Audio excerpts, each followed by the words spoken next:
परमेश्वर से सबको आज छू लिया है। परमेश्वर सबके मन को छुआ है कि परमेश्वर के रूप, परमेश्वर के सामर्थ्य है। स्तुति रात में परमेश्वर सबको आशीषित किया है, छुटकारा दिया है। हम धन्यवाद देंगे परमेश्वर। Hallelujah, thank you Jesus. परमेश्वर राजा के राजा के प्रभु को धन्यवाद देते हैं। हम आपके चरणों में नीला नमन के प्रभु जी, आपके चरणों में परमेश्वर राजा आपको धन्यवाद देते प्रभु जी। स्तुति आराधना प्रभु जी, आप इधर आए परमेश्वर राजा, प्रत्येक के आशीषित किया प्रभु जी, छुटकारा दिया, आनंद दिया, शांति दिया परमेश्वर राजा। हम आपको धन्यवाद देते प्रभु परमेश्वर राजा। बहुत दिन के बाद प्रभु जी हमारे परिवार को स्कूल का दिया, आपके स्तुति आराधना करने के सहायता किया प्रभु जी, वर्ष किया परमेश्वर राजा। हम आपको धन्यवाद, हमारे जीवन से प्रभु आपकी महिमा करवाने का धन्यवाद। प्रार्थना करते पिता परमेश्वर राजा, प्रार्थना आशीषित किया, उसी तरह आने वाला वचन भी आशीषित कर परमेश्वर पिता, वचन आने वाला साक्षी आशीर्वाद कर परमेश्वर पिता। आपके दास के प्रभु आपके हाथ में समर्पित करती पिता, ये सारी सेवा प्रभु आपके हाथ में समर्पित करती। धन्यवाद, प्रार्थना यीशु के नाम से पिता समर्पित। आमीन। सर्वजण खाली बसूया। देव आपल्याला धन्यवाद असो।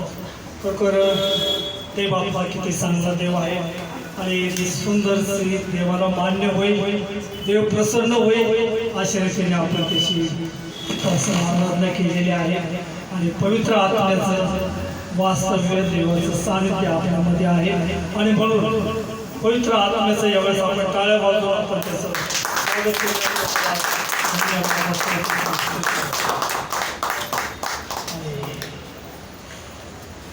प्रत्येकाला असं असतं की देवाने जे आम्हाला दान दिलेलं आहे त्या दानाचा उपयोग आम्ही त्याच्या गौरवासाठी करावा. लोकांनी लाईक करावं म्हणून नाही, लोकांनी सबस्क्राईब करावं म्हणून नाही, तर त्याद्वारे देवाचा गौरव व्हावं अशी प्रत्येकाने इच्छा बाळगून परमेश्वराचा गौरव करावं. आणि खरोखर माझी खात्री आहे की देवबापाचं जे काही सामर्थ्य आहे ते कार्य करण्यास ते सदा सिद्ध असतात. आणि म्हणून देवाचे नेत्र आम्हाला न्याहाळत आहे, त्याचे कान आमच्या हाकेकडे आहे. आणि म्हणूनच आम्ही देवाच्या मंदिरात त्याची उपासना त्याची आराधना करण्यासाठी आम्ही काय आहोत तर गीतांच्या द्वारे आपण ते ऐकलेलं आहे. म्हणून प्रभूला आपण धन्यवाद देऊ. आणि एक स्पेशल गीत आपण ऐकणार आहोत. सारी काय त्यांना साथ मला वाटतं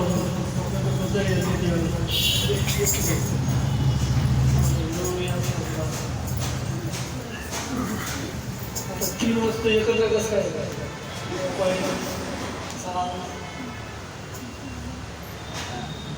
ते बाबा 6 महिमा महिमा हो तेरी, महिमा महिमा हो तेरी, महिमा महिमा हो तेरी, महिमा महिमा हो तेरी यीशु, तेरी महिमा करता हूँ मैं सर्वदा यीशु, तेरी महिमा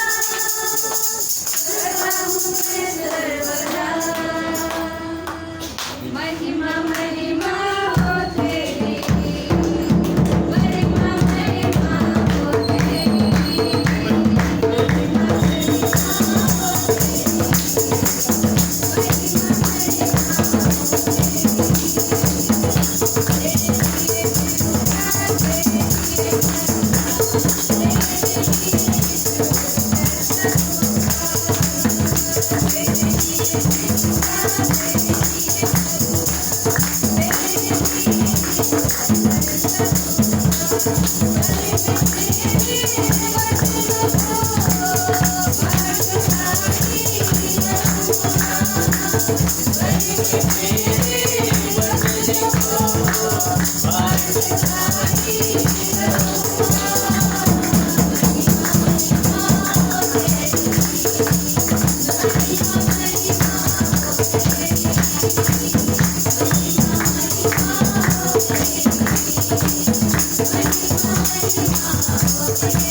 एकमेकांना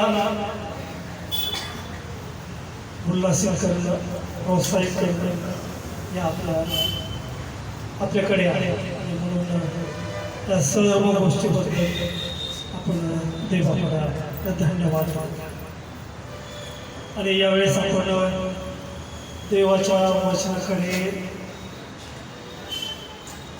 जात असतात मला काही गोष्टी सांगायला पाहिजे.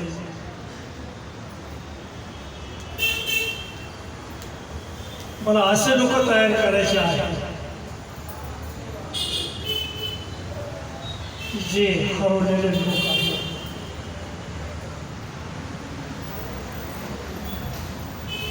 त्यांनी देवाच्या राज्याकडे यावं.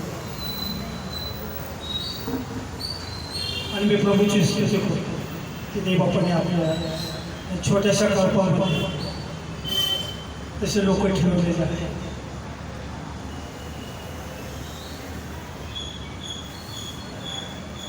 देवाने आपल्यामधून महान संदेश, महान उपदेशक, महान वादक, महान गायक हे देवाच्या गौरवासाठी करावेत. म्हणून आपण या सर्व गोष्टीसाठी आपण प्रार्थना करतो. आणि देव जो आमच्यासाठी कृत्य करतो आम्ही त्याचे गुणगान आम्ही गायला पाहिजे. आणि आज आपण आपल्याकडे देवाचं वचन येत असतं. हा संदेश कसा आहे आणि संदेश कसा असा पेत्राचे दुसरं पत्र त्याचा पहिला अध्याय आणि 21वे वचन. पेत्राचे दुसरं पत्र त्याचा पहिला अध्याय आणि 21व्या वचनामध्ये काय म्हटलेले ते आपण पाहू. कारण संदेश मनुष्याच्या इच्छेने कधी आलेला नाही, तर पवित्र आत्म्याने प्रेरित झालेल्या माणसांनी देवापासून आलेला संदेश सांगितलेला आहे. संदेश सांगणार आहे तो देवाची गोष्ट बोलत आहे असं ऐकणाऱ्यांनी मान्य करावं. कारण तिमोथेला दुसरे पत्र याचा 3रा अध्याय आणि 16 वचनामध्ये म्हटलेलं आहे की प्रत्येक ईश्वर प्रेरित शास्त्र लेख सद्बोध, दोष दाखवणे, सुधारणूक, नीती शिक्षण ह्या करता उपयोगी आहे, ह्यासाठी की देवाचा भक्त पूर्ण होऊन प्रत्येक चांगल्या कामासाठी सिद्ध व्हावा. सिद्ध देवाचं वचन ऐकण्यासाठी आपण उत्सुक आहात.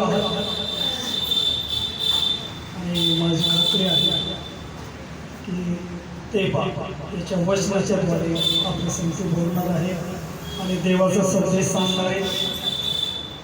बाहेरचं कोणी नसून दुसरं तिसरं कोणी नसून ते आपल्यापैकीच आहे. आणि देवाने जी काही प्रेरणा दिली असेल, पवित्र आत्म्याने जी काही त्यांना प्रेरणा दिली असेल ते आपण थोडा वेळ 15 ते 20 मिनिटं ते देवाचं वचन आपण ऐकूया. लोकांनी ते पुढे येतील आणि देवाने आपल्याला जे काही दिलेलं आहे ते देवाचे वचन ते आपल्याला सांगतील. प्रभूला धन्यवाद.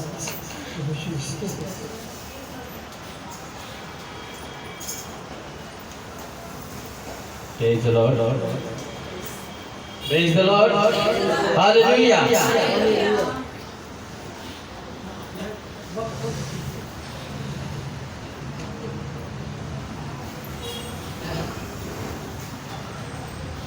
प्रभूच्या नावाला धन्यवाद देतो कारण परमेश्वर चांगला आहे. प्रियानो, आपण सर्वजण यावेळेस उभा राहूया आणि परमेश्वराला आम्ही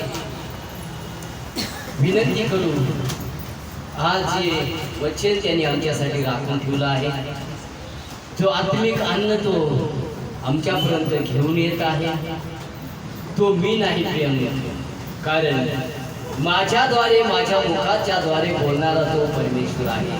कारण बायबल सांगते त्यांनी मुख्यांना वाचा दिले, बोलायला लावले, बहिऱ्यांना कान दिले, लंगड्यांना चालण्यासाठी पाय दिले. म्हणून आज परमेश्वराने सांगितले मी तुझ्या मुखाद्वारे बोलणार आहे. आमेन. Praise the Lord.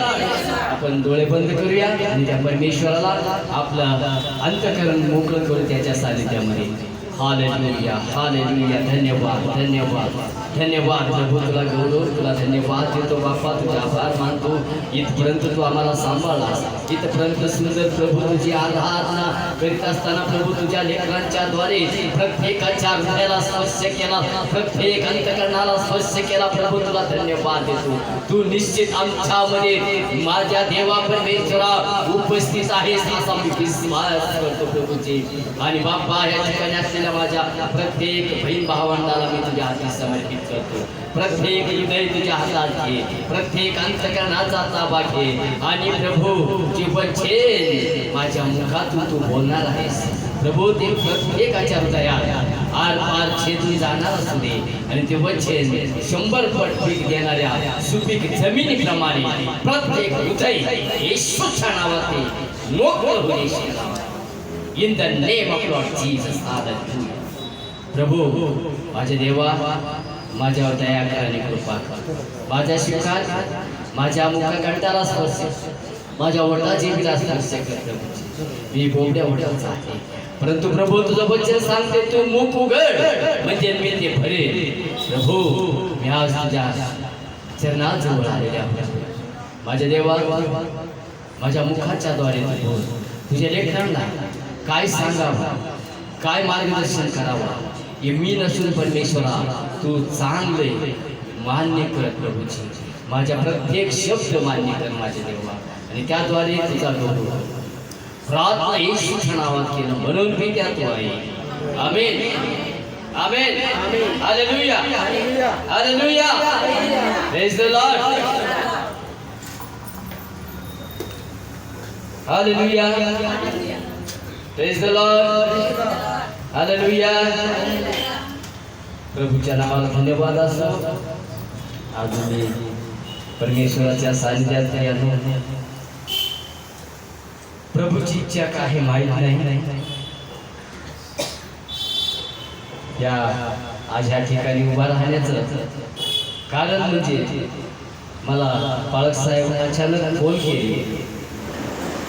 म्हणजे देव ज्यावेळेस त्याच्या दासांच्या द्वारे बोलत असतो ती कोणालाही माहीत नसते, ती कोणालाही कळत नसते, ती त्यांना सुद्धा कळत नसते की अचानक त्यांच्या कानावर वाणी आलेली असते. परंतु अशाच प्रकारे मला त्यांचा फोन आला. त्या म्हणले उद्याचा संदेश तुमच्याकडे राहील. मी परंतु तसंच म्हणत म्हणत माझ्या मुखातून नकारात्मक शब्द निघायचे असे प्रयत्न चालला होता. परंतु ते प्रयत्न कोण करत होता माहिती आहे? सैतान. माझ्या मुखातून परत निघालं पाळक साहेब ओके संध्याकाळी फोन करतो, परंतु काही फोन केलं नाही. परमेश्वराच्या नावाला धन्यवाद देतो, कारण तो चालवणार आहे मला आणि तुम्हाला सर्वांना. म्हणून आजचा मी माझा उद्देश म्हणजे एकटेपणाचा. आजचा टॉपिक आहे एकटेपणा. प्रिया, आमच्यामध्ये आपल्यापैकी किती जण एकटेपणाचा अनुभव घेतलेला आहे? तर हात उंच केलं तरी बरोबर. एकटेपणा, आमेन. प्रभूची स्तुती असो. एकटेपणामध्ये स्वतःला सिद्ध करणं, एकटेपणामध्ये स्वतःला सिद्ध करणं प्रिया. कारण एकटेपणा ज्यांनी अनुभवले त्यांना ती स्थिती माहीत असतात. एकटेपणा काही परिस्थितीमध्ये घेऊन जाते. एकटेपणा काही करायला लावते. एकटेपणा कुठल्या प्रसंगात नेते. ज्यांनी तो अनुभवला असेल तो त्यांनाच ते अनुभव निश्चित माहीत आहे. त्यातून मी पण आहे. एकटेपणा म्हणजे प्रियांनो रिकामी घर हे कोणाचं असतं? त्याचप्रमाणे एकटेपणा प्रियांनो एकटेपणामध्ये कित्येक लोक आपलं सर्वस्व सोडून निघून गेले आहे. कित्येक लोक आत्महत्या केलेले आहेत. कित्येक लोक काही एक मार्ग एकटेपणामध्ये म्हणजे आम्ही ह्या ठिकाणी आजचा टॉपिक मी निवडले एकटेपणामध्ये स्वतःला सिद्ध करणं. एकटा आहे म्हणून मी काही करू, एकटा आहे मला कोणी नाही म्हणून मी जाऊन दारू पिऊ, किंवा एकटा आहे म्हणून माझ्या मनात काही एक दुर्बुद्धी सुचली म्हणून मी काही एक पाप करू किंवा कुठे जाऊन आत्महत्या करू. त्यानो एक व्यक्ती एकटा मनुष्य एक विचार तो भयंकर आहे. म्हणून मी आज मला जास्त वचन वाचता येत नाही, पण मला सांगू द्या परमेश्वराने जे मला दाखवले जे सांगितले त्या तुम्हा पुढे मी आज मांडत आहे. एकट्यापणामध्ये आम्ही कसं देवाला सिद्ध करावं, आम्ही कशा प्रकारे देवाला सिद्ध करावं. प्रियांनो कारण एकटेपणा हा एक वेगळा अनुभवाची परिस्थिती असते. प्रियांनो एलिया सुद्धा आहे का त्यांनी एलियाने त्या लोकांमध्ये राहत होता की ह्या राष्ट्रामध्ये अनेक लोक वेगळ्या परिस्थिती वेगळ्या रीतीचे वागणारे वेगळ्या पद्धतीने वागणारे, त्यामध्ये फक्त एकटा एलिया एकटा होता. तो सुद्धा त्या परिस्थितीमधून गेलेले आहे आणि तो एकटापणा प्रियांनो आम्ही देवासमोर कसं सिद्ध करावं आज मी तुम्हाला वचनाच्याद्वारे तुम्हाला सांगू इच्छितो. आणि आपण एक वचन काढूया. तो एस्तेर 2 अध्याय 5 ते 10 हे वचन आपण वाचणार आहोत.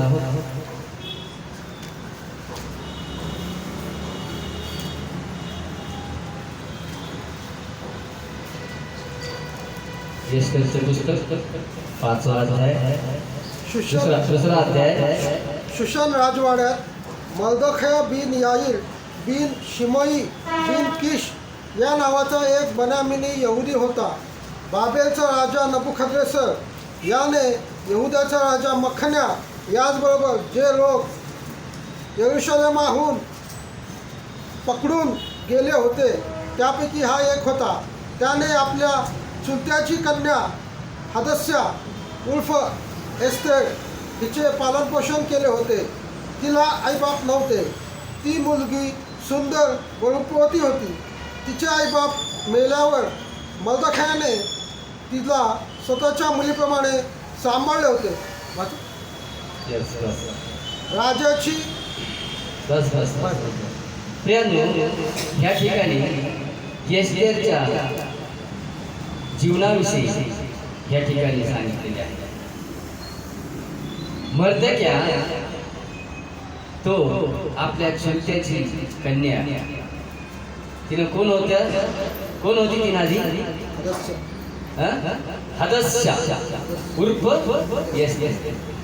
हदस्या उर्फ एस्तेर हदस्यापासून एस्तेर होईपर्यंत ते कसे संघर्ष केले असेल. एकटेपणामध्ये तिला कोणी नव्हती, तिला आई बाप नव्हती, ती अनाथ होती. तिला मर्दक्या लहानाचा मोठा केला. प्रियांनो तिच्या जीवनातून आम्ही पाहिलं तर प्रियांनो कारण की ती एक जीवन आणि बायबलमध्ये असे अनेक जीवन आहे. आम्ही एकटेपणा आहे, आम्ही एकटे आहोत, आम्हाला कोणी नाही. आज तर काही ठिकाणी चर्चमध्ये मला कोणी बोललेच नाही, माझ्या घरी कोणी आलेच नाही, अशा सुद्धा काही ठिकाणी आम्ही पाहतो. म्हणून त्या ठिकाणी आपण काही ठिकाणी लोक येण्याचं बंद करतात. काही लोक आपल्याला विचारले नाही, कोणी मला विचारले नाही, कोणी मला हातात हात दिले नाही. ह्या ठिकाणी या एस्टेरच्या जीवनातून आम्ही पाहतो प्रियांनो, तिनं अनाथ होती. ती अनाथ एस्टेर राणी कशी बनली? एस्टेर राणी कशी बनली प्रियांनो? त्या एकट्या जीवनामध्ये तिनं मर्देख्या तिला लहानाचं मोठं केला. आपल्या चुलत्याची लेक, आपली बहीण, चुलत बहीण, तिला लहानाचं मोठं करून तिला राणी होईपर्यंत तिनं एकटे जीवन जगली. आणि ते कट्टर असं विश्वास, देवावर विश्वास. कुणावर?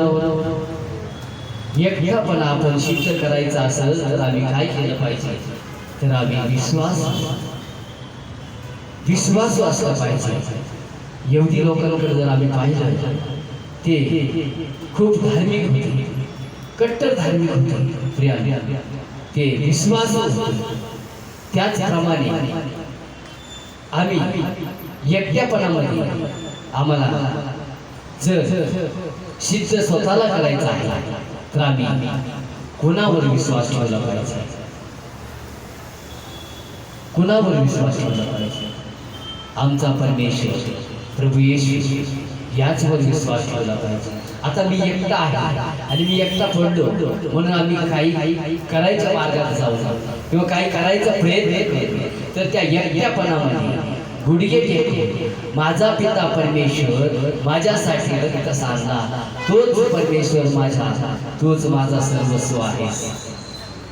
कारण तो अभिवचन दिला आहे तुम्हाला आणि मला, तुमचे सर्वस्व सोडले तरी युगाच्या समाप्तीपर्यंत मी तुम्हाला कधी सोडणार नाही. आम्ही का विश्वास ठेवतो? की वचन कित्येक वेळा आम्ही ऐकतो. आणि प्रियांनो, तेच आशाने, तेच विश्वासाने तिनं वाढत गेली, देवाच्या सानिध्यात वाढत गेली. पुढे काय झालं ते आपण ते सर्व सांगणार नाही, परंतु तिचं जीवनाविषयी एवढंच मी सांगू इच्छितो. आज तुम्हाला आणि मला या ठिकाणी यासाठीच बोलवलं असेल, किंवा त्या एस्टेर राणीप्रमाणे कदाचित तुम्हाला हे कोणी नाही किंवा तुम्हाला असं वाटत असेल, परंतु इथपर्यंत परमेश्वराने का बोलवलं आहे? आम्ही ह्यातून आम्ही काय शिकलं पाहिजे? आम्ही विश्वास, आमचा विश्वास होता, आमचा विश्वास. आम्ही एकटेपणा पडलो, कित्येक लोकांच्या मुखाने आम्ही ऐकतो. आता काय खरं नाही, आता काही खरं नाही. काल सिस्टर असं, काल ब्रदर असं, जाऊ दे आता काय सगळं काय नाही करताय, कोणीच नाही. आता मी एकटा आहे म्हणून मी काही नाही, म्हणून मी कुठल्याही स्थळाला जाईल. पण त्याचप्रमाणे आम्ही ह्या ठिकाणी पाहिलं तर प्रियांनो, तुम्हाला माहित आहे शौलाच्या हातून राज्य काढून दाविदाला दिले परमेश्वर. का? शौल भित्र होता. दावीद सुद्धा प्रियांनो पापात पडला, दावीद सुद्धा पापात पडला. परंतु एकटेपणा हा देवाच्या सानिध्य आम्हाला अधिक करून देवाच्या सानिध्यात राहण्याचा प्रवृत्ती करतो. परंतु आम्ही त्या देवाच्या सानिध्यात राहण्यापेक्षा, राहण्याच्या ऐवजी, देवाचं वचन वाचवायचं ऐवजी